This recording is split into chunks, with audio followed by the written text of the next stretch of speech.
চারিদিকে হৈ হৈ পড়ে গেছে। ওরে, গায়ে হলুদ পাঠিয়ে বর এলো না, বর পালিয়েছে, ফাঁকা পালকি ফেরত পাঠিয়েছে পাত্রপক্ষ। কন্যার বাড়িতে হুলুস্থুলুস পড়ে গেছে। পাত্রী লগ্নভ্রষ্টা হওয়ার ভয়ে মেয়ের বাবা মাথায় হাত দিয়ে বসে আছে।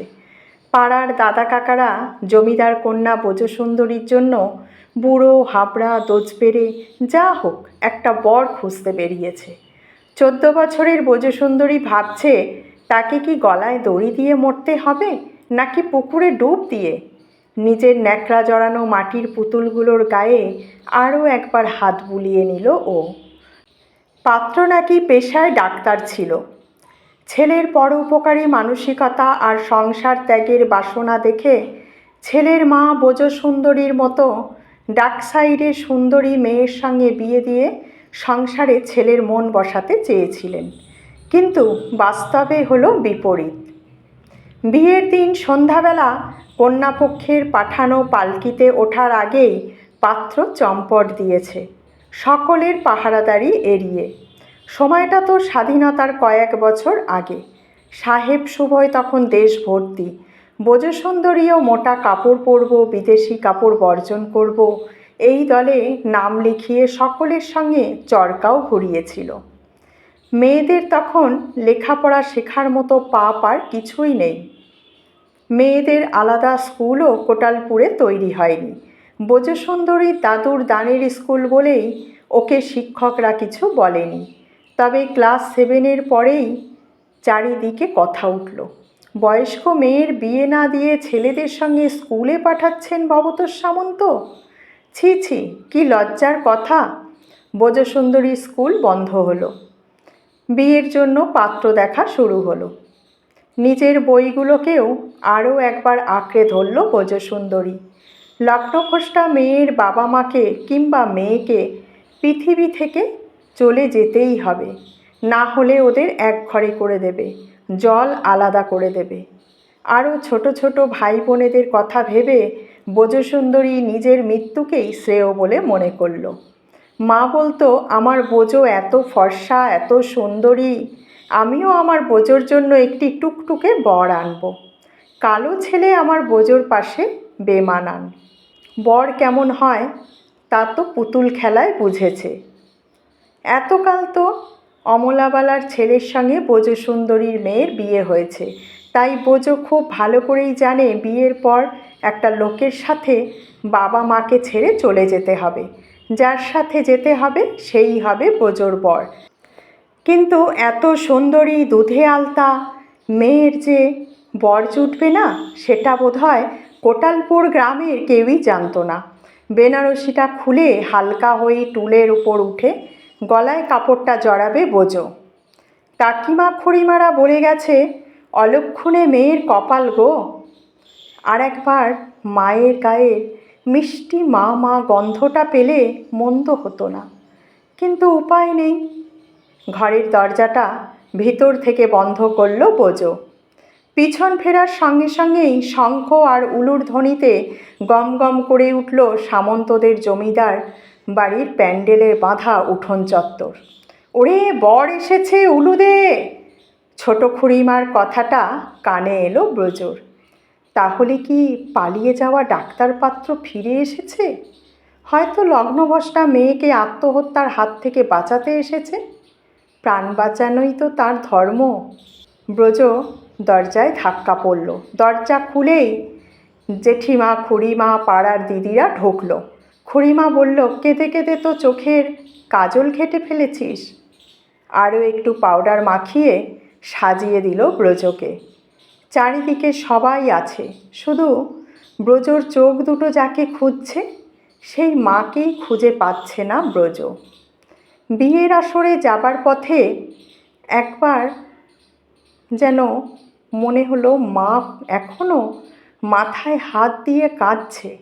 আরে, মাকে কেউ এখনও বলেনি কেন যে বর ফিরে এসেছে? পানপাতায় মুখ ঢাকা, আর মুখে কুলু পেটে নাকি বিয়ের আসরে যেতে হয়। শুভ দৃষ্টি। চোখ মেলে তাকা ব্রজ। ব্রজ তবুও তাকাতে পারল না, শুধু সিঁদুর দানের সময় দেখল একটা আবলুস কাঠের মতন কালো হাত তার সিঁথিতে সিঁদুর আঁকছে। চমকে উঠল ব্রজসুন্দরী। আর দুধে আলতা রঙে যেন একটু ছোপও পড়ল ওই কালচে রঙের। মা যে বলেছিল ফর্সা টুকটুকে হয়েছে তার বর। মুখ খুলতে বারণ করেছে খুড়িমারা, কিন্তু চোখের জল তো অবাধ্য, তাই সেটা ব্রজর গাল বেয়ে গড়িয়েই চলেছে। রাতের অন্ধকারে তার বরের শুধু চোখ দুটোই জ্বলছিল যেন। দিনের আলোয় দেখল চোখ নাক কাটা কাটা, এক মাথা চুল, বায়োস্কোপের নায়কের মতোই তার চুলের বাহার। একবার টকিজে একটা বায়োস্কোপ দেখেছিল ব্রজসুন্দরী। এ ছেলেও ধুতি নয়, সে সাহেবদের মতো প্যান্ট শার্ট পরে আছে, কিন্তু গায়ের রঙটা বড় কালো। এ মানুষ যে তাদের কোটালপুরের নয় তা ব্রজর বুঝতে অসুবিধে হলো না। ওর কথাগুলো হিরোর মতোই। ছেলেটির নাম কানাইলাল রায়। সে সাহেবদের কোম্পানিতে চাকরি করে। মুখে ইংরাজি ফুটছে। কদিনের ছুটিতে কোটালপুরে মাসির বাড়িতে বেড়াতে এসেছিল। ব্রজর কাকা দাদারা 24-এর অবিবাহিত ছেলে দেখে প্রায় চ্যাংদোলা করেই তুলে নিয়ে এসেছে কানাইকে।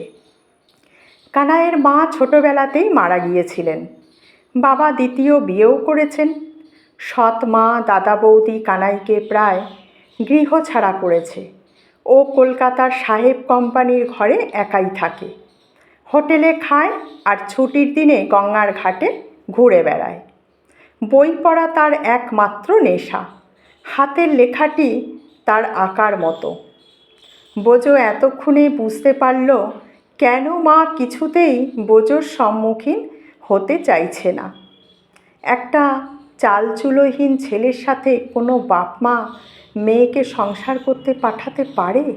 কানাই বেশ ভারিক্কি চালে বলল, আমি আজ একাই কলকাতায় ফিরে যাচ্ছি, একটু বড় বাসা ঠিক করে বউকে নিয়ে যাব। ব্রজর বাবা ভবতোষ সামন্ত হা হা করে উঠলেন। না না বাবা জীবন, তুমি ব্রজকে সঙ্গে করেই নিয়ে যাও। আমি সঙ্গে আর একজন কাজের লোক পাঠাচ্ছি, টাকা দিচ্ছি, তোমার কোনো অসুবিধে হবে না। কানাইলাল কোমরে হাত দিয়ে দাঁড়িয়ে বলল, টাকা? কিসের টাকা? মেয়ে বেচতে চান? কিন্তু আমি তো আমার স্ত্রীকে কিনতে আসিনি। জমিদার ভবতোষ সামন্তর সামনে দাঁড়িয়ে আজ অবধি কেউ এমন জোর গলায় কথা বলেনি। ব্রজর মনে হলো এবার বাবা তার বরটাকে খুব জোরে থাপ্পড় মারবেই। ভয়ে ব্রজ চোখ বন্ধ করে নিল। মারের কোনো আওয়াজ না পেয়ে চোখ পিটপিট করে দেখল বাবা ওই আবলুস কাঠকে জড়িয়ে ধরে আদর করছে। অজান্তেই ব্রজর ঠোঁটটা অভিমানে ফুলে গেল। ওকে যে লোকটা গৃহছাড়া করছে, ওর বাবাকে যে উঁচু গলায় ধমকাচ্ছে, তাকেই বাবা আদর করছে। কলকাতায় এসে পরের দিন ভোরে ব্রজ ভয়ের চোটে কালো লোকটার হাতটাই চেপে ধরেছে। এত লোকজন, সাহেবের ফিটন গাড়ি, ঘোড়ার এক্কা গাড়ি, ট্রামের ঘণ্টি শুনে বেচারা প্রায় আধমরা। কানাইলাল বউকে সান্ত্বনা দিয়ে বলল, তুমি যদি দুষ্টুমি না করো তাহলে ওই মাথায় হ্যাট পরা পুলিশগুলো তোমাকে কিচ্ছুটি বলবে না। ব্রজ কানাইয়ের গা ঘেঁষে জড়সড় হয়ে চলেছে। অবশেষে এক কুঠুরি একটা ঘরের সামনে এসে কানাই পকেট থেকে চাবি বের করল। ব্রজর মনে পড়ে গেল তাদের বিশাল উঠোন সংলগ্ন বড় বাড়িটার কথা। কানাই বলল, ব্রজ, তুমি ইংরাজি জানো? ব্রজ ঘাড় নেড়ে বলল, পড়তে শিখেছি, বলতে পারি না। কানাই হেসে বলল, আমি তোমাকে পড়ালে তুমি পড়বে। বলে কি তার স্বামী? বিয়ের পর ঠাকুরবাড়ির মহিলাদের মতন তাকে পড়াবে? স্বামীর অকল্যাণ হবে যে। যতই অপছন্দের হোক, সেদিন মৃত্যুর মুখ থেকে এই মানুষটাই তো বাঁচিয়েছিল। ব্রজর শ্বশুর নেই এখানে, যা ননদ নেই, শাশুড়ি মৃত, শুধু এই অপরিচিত মানুষটাই সম্বল এই বিশাল শহরে। কানাই বোজোকে ঘরে ঢুকিয়ে দিয়ে বেরিয়েছে প্রয়োজনীয় কিছু টুকিটাকি কিনতে।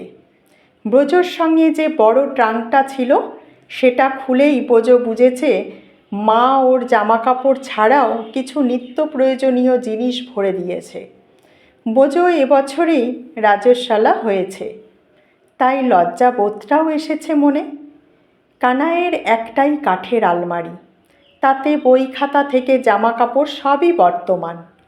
ব্রজো এক মনে ঘরটাকে গুছিয়ে চলেছে।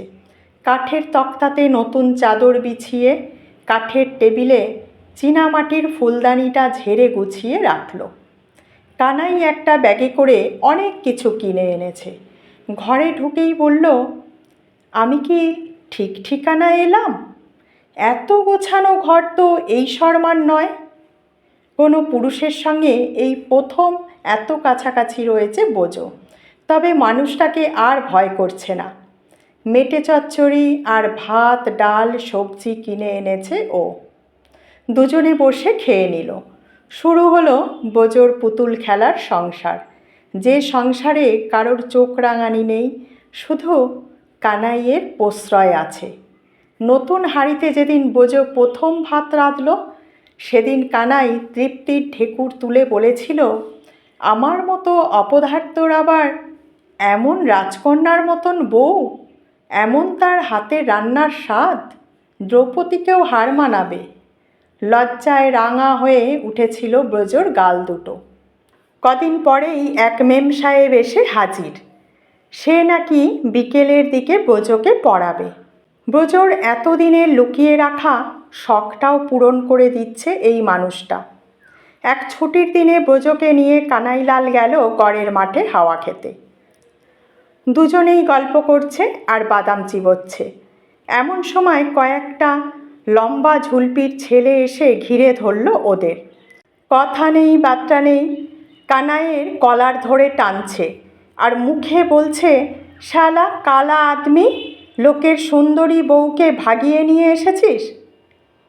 বোজো কোনো দিকে না তাকিয়ে এক ছুটে দূরে দাঁড়িয়ে থাকা মাথায় টুপি পরা পুলিশদের ডাকল। তারা আসতেই বোজো বলল, এটাই আমার স্বামী, কেউ আমাকে ভাগায়নি। পুলিশের ডান্ডার বাড়ি খেয়ে তবে তারা ভাগল। কানাই সেদিন রাতে ব্রজোর নরম শরীরটা বুকের মধ্যে জড়িয়ে ধরে বলল, আর একবার কানে কানে বলো তো, ওই মাঠের পুলিশগুলোকে যেটা বললে, এতগুলো পরপুরুষের সামনে দাঁড়িয়ে যেটা জোর গলায় বলেছিল ব্রজো। এখন পুরুষালী শরীরের ঘ্রাণ নিতে নিতে অবশ ইন্দ্রিয়রা কথা বলতে নিষেধ করল যেন। বাবার চিঠি হাতে মহেশ কাকা হাজির হয়েছে বোজোর বাসায়।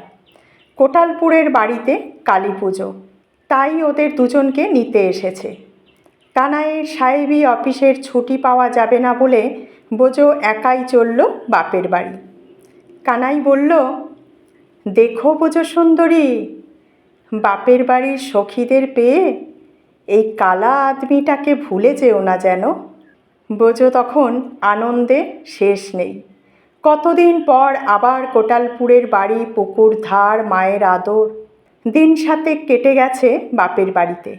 ডুবো সূর্যর আলোর দিকে তাকিয়ে ব্রজোর মনটা হু হু করে উঠল।